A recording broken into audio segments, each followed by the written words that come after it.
The 8th of May, 1945. North Atlantic. The sea is unnaturally calm, too calm for a war that has swallowed thousands. Inside U-2336, the stale air smells of diesel, sweat, and metal. The hull groans softly as the submarine rises, ballast tanks releasing with a hollow, echoing sigh. Men hold their breath. Some pray. Some stare into nothing. All wait. A radioman, hands trembling, eyes red from sleepless nights, reads the message again, as if hoping the words will change. All U-boats, cease operations. Surface immediately. Surrender to nearest Allied authority. Signed, Admiral Karl Donitz, Hitler's successor, the high priest of the U-boat fleet. And now, its undertaker, Oberleutnant Klaus Bargston, commander of U-2336, stands rigid beneath the dim emergency lamp. 26 years old. Thin from months at sea. A man who has outlived too many friends. He whispers, "It's over," but the words don't feel real. The crew watches him, waiting, pleading, terrified. Bargston nods once. Blow main ballast. The boat shudders upward. For the first time in weeks, a trace of sunlight slices through the periscope lens. It feels like a blade. The Atlantic greets them with icy wind as the hatch opens. Bargston steps onto the conning tower, his greatcoat whipping in the gust. He scans the horizon. No smoke trails. No destroyer silhouettes. No torpedo wax. Just water. Endless water. A war fought in darkness has ended in silence. Below him, the white flag, a bedsheet, torn and tied, flutters weakly. The symbol of a navy that once terrified the world now reduced to surrender cloth stolen from the crew's bunks. What happens next will shock you, and 94% of people who click away before the 3-minute mark miss the most unbelievable part. Don't be one of them. Bargston's thoughts drift to the last hours before this order. Just 3 nights earlier, U-2336 had sunk 2 Allied ships off the Firth of Forth, the last Allied vessels sunk in the entire war. A victory that came too late to matter. A victory now stained with guilt. Did those men have families waiting? Did they know the war was ending? Did they die for nothing? The questions hang over him like the Atlantic fog. Below deck, a machinist whispers to another, "Will they shoot us?" "No," the other says, but his voice cracks. No one knows the truth. From the tower, Bargston hears it before he sees it, a faint drone. Growing. Approaching. An Allied aircraft. A lone Sunderland flying boat, its engines roaring across the waves. It circles once. Twice.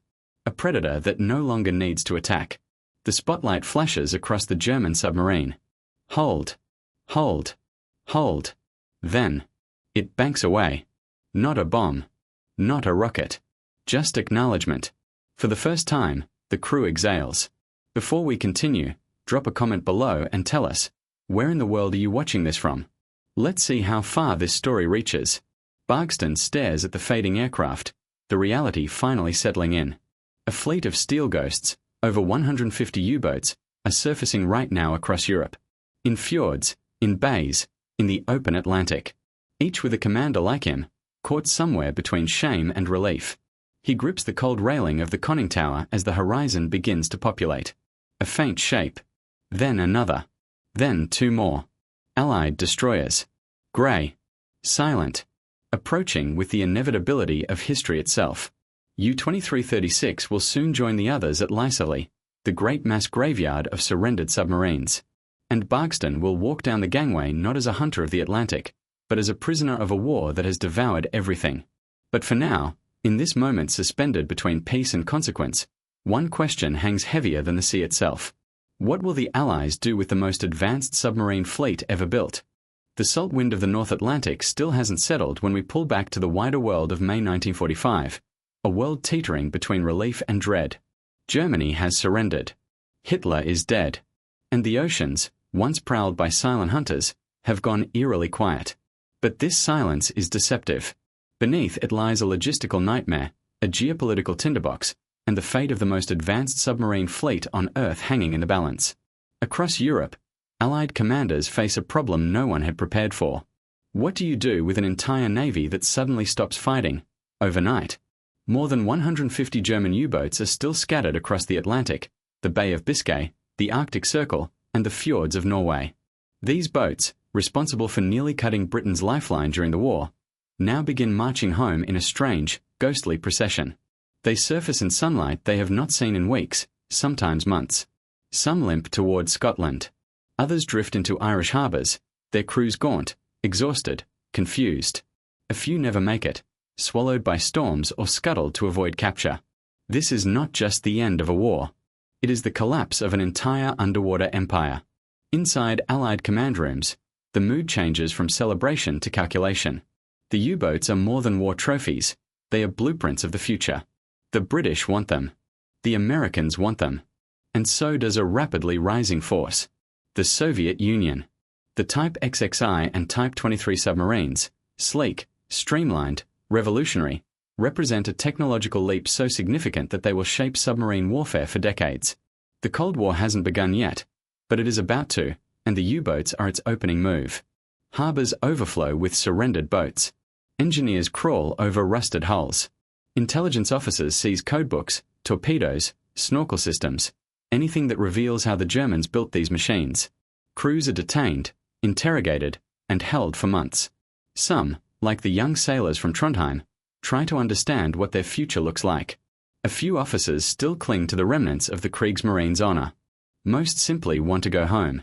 But one figure towers over this moment, a man who understands exactly what is at stake. Admiral Karl Dönitz. Hitler's final successor. Former commander of the Untersee Bootwaffe.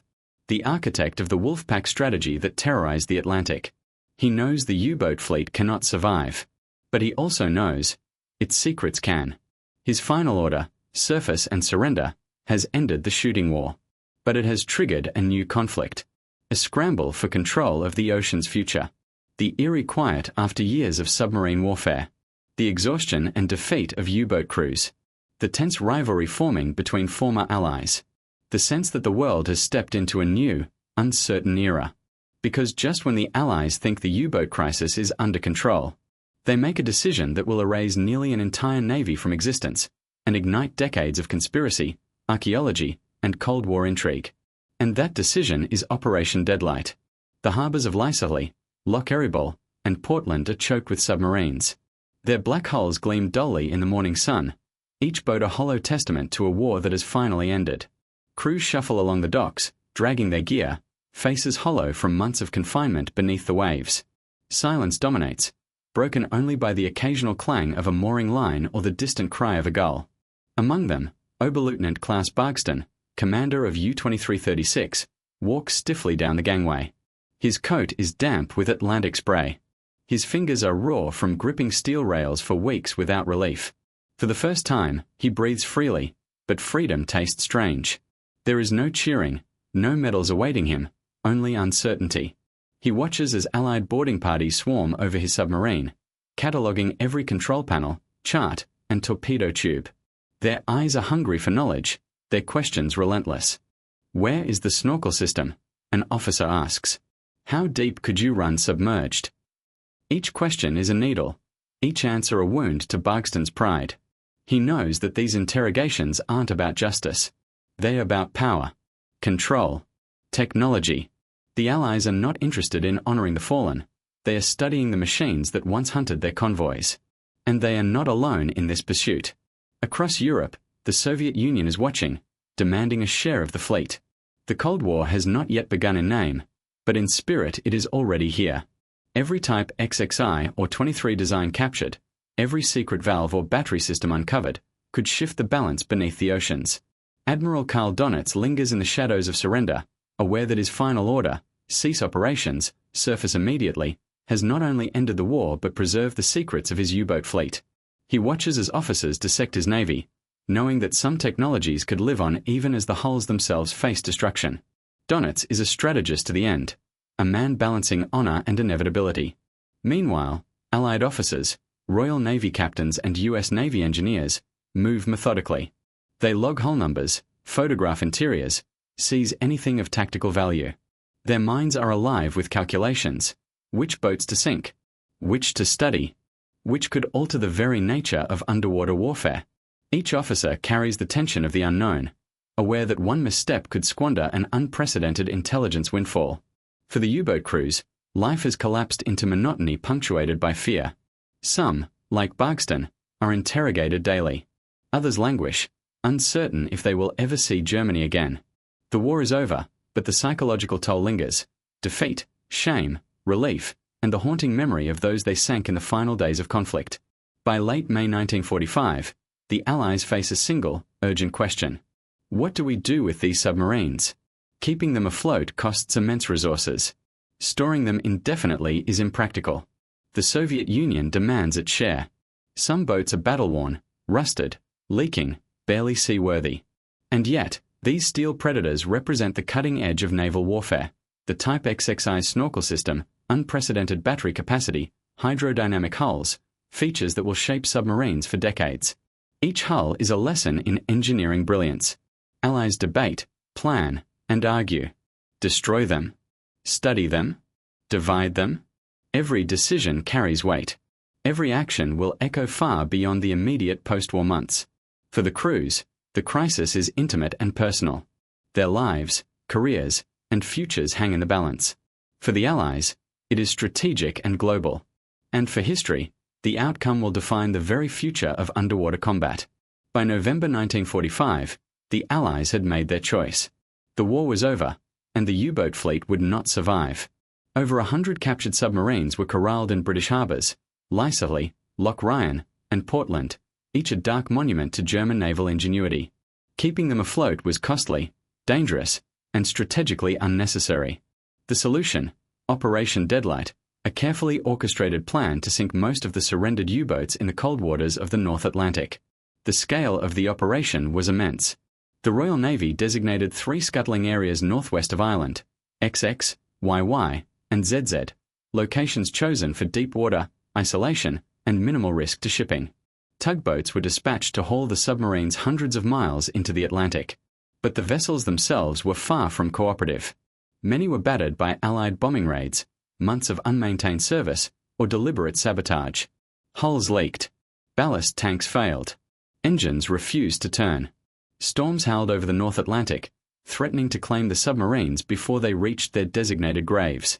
Oberleutnant Klaus Bargston's U-2336 is among the doomed. Surrendered at Lysahle in June, it now faces the ocean one last time. The crew, long since released, watches from the docks as tugboats strain against lines. Bargston stands nearby, silent. The Atlantic wind bites, cold and relentless. He knows that the vessel he once commanded, that delivered the final blows to Allied shipping, will soon vanish beneath the waves. The first phase begins. A tugboat lurches, lines taut, hauling a submarine like a carcass. Some vessels sink prematurely, dragged down by weakened hulls or the rough winter seas. By the end of the operation, 56 boats will founder before reaching the scuttling zones. Others arrive, only to meet their fate at the hands of naval gunfire, aerial rockets, or explosives strategically placed along the hull. Steel screams as it buckles. Decks that once bristled with anti-aircraft guns now shudder and vanish into darkness.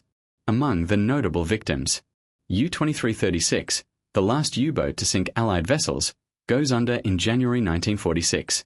U-295, towed from Loch Ryan, sinks on the 17th of December 1945. U-2511, Germany's only fully operational Type XXI at war's end, is scuttled last on the 7th of February 1946.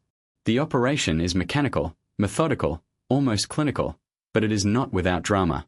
Tugboat crews battle winter storms. Submarines, ironically, resist death. Some roll upright into the water, decks still armed, disappearing in moments.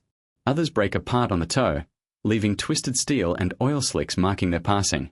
Each sinking is a quiet reminder. The war is over, but the ghosts of the Atlantic remain. Yet not all U-boats are doomed. A select few, particularly the advanced Type XXI and Type 23 boats, are spared for study. The Allies understand that these vessels represent the future of submarine warfare.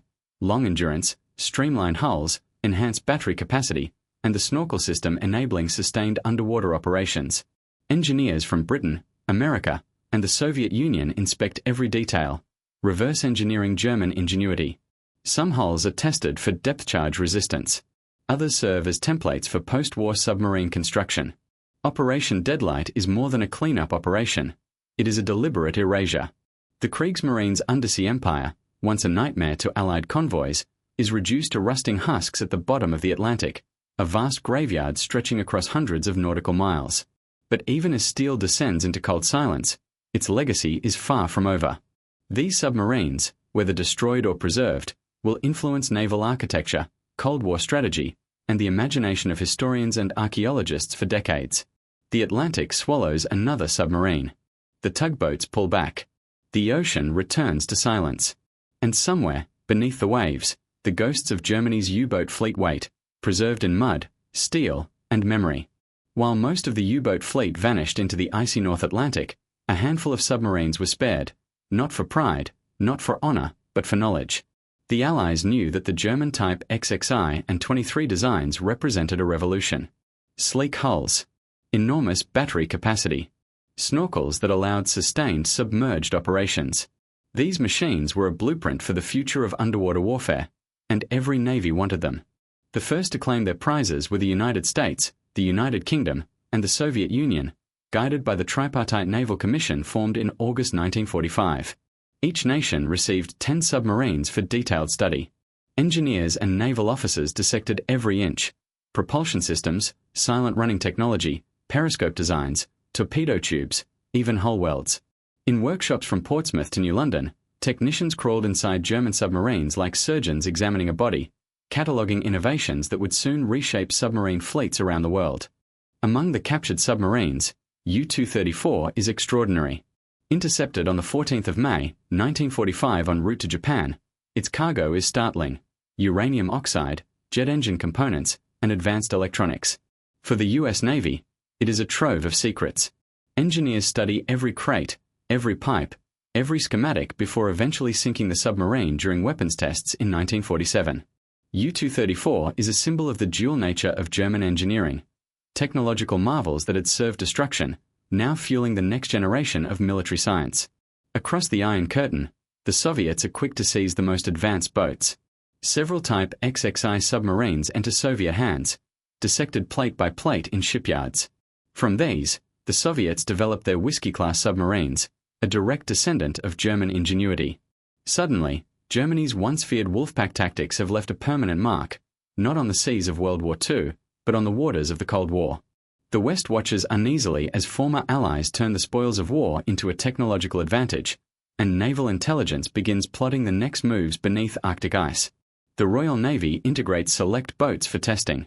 U-3017, renamed HMS N-41, undergoes endurance trials before being scrapped in 1949. Canadian forces use surrendered U-boats, like U-190, as training platforms for sonar and torpedo exercises. In the United States, engineers meticulously study hulls and systems that will influence the design of post-war conventional submarines, laying the groundwork for a new era of silent, fast, and lethal underwater craft. France, Norway, and Denmark also reap benefits.